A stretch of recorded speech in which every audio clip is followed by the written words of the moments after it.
Senior YSR Congress party నాయకులు తుమ్మల వెంకయ్య గారిని వేదిక మీదకి సాధారణంగా సవినయంగా ఆహ్వానిస్తున్నాం.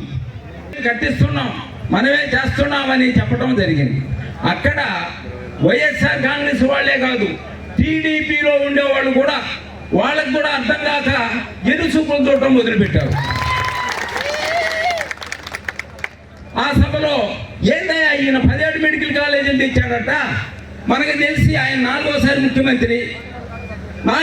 ముఖ్యమంత్రి అయినా కూడా నీకు తెచ్చిన దాఖలాలు ఏమాత్రం లేవు, మరి ఎట్లా ఆయన చెప్తా ఉన్నాడు అని అంటే, అప్పుడు టీడీపీ వాళ్ళు కానీ వైఎస్ఆర్ కాంగ్రెస్ వాళ్ళు కానీ ప్రతి ఒక్కళ్ళు కూడా తెలుసుకున్నది ఏమిటంటే, ఓ ఈయన చంద్రబాబు నాయుడు అంటే అబద్ధాలు కోరు కదా, దానివల్ల ఆయన చెప్పినాడు అబద్ధాలు అదే పద్ధతిలో చెప్పడం జరిగింది.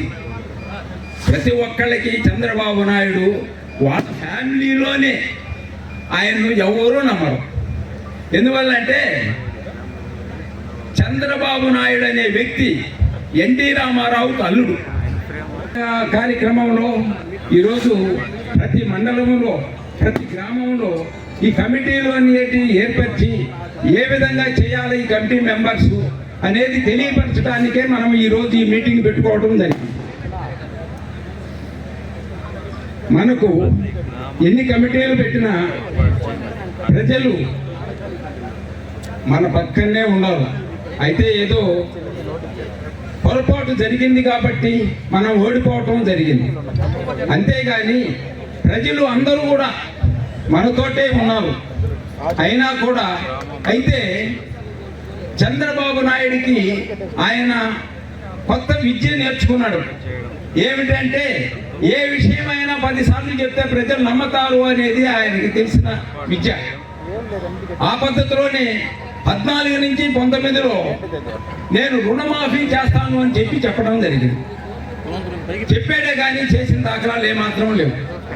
సరే, మధ్యలో 5 సంవత్సరాలు మన జగన్మోహన్ రెడ్డి గారు ముఖ్యమంత్రి కావటం, ఆయన చెప్పిన దానికంటే ఎక్కువ ఇచ్చాడు.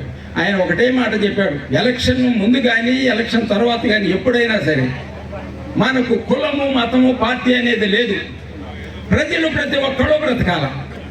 ప్రజలు ప్రతి ఒక్కరు బ్రతకాలంటే ఏమి చేయాలనేదే ఆలోచించాడు. కానీ ఆయన చెప్పినట్టు పాలు పోషించినట్టేను వైఎస్ఆర్ కాంగ్రెస్ పార్టీ వాళ్ళకి ఏదైనా పని చేస్తేను అని చెప్పడం జరిగింది. ఒక ముఖ్యమంత్రి ఒక స్టేట్కి తండ్రి లాంటి వాడు, ఆ విధమైన మాటలు చెప్పడం అనేది ఎంత దౌర్భాగ్యమో ప్రతి ఒక్కరూ ఆలోచించాలి. కాబట్టి మనం చంద్రబాబు నాయుడు అనే వ్యక్తిని ఏ విధంగా చూడాలా ఏమిటి అనేది అర్థం కాకుండా తయారైపోయింది ఇప్పుడు. కాబట్టి మనం ఎటువంటి పరిస్థితుల్లో కూడా రేపు 27లోనో 29లోనో ఎలక్షన్లు వస్తాయి. దానికి సరైన పద్ధతిలో మనం ఆయనకి సరైన గుణపాఠం చెప్పాలని చెప్పి ఆశిస్తూ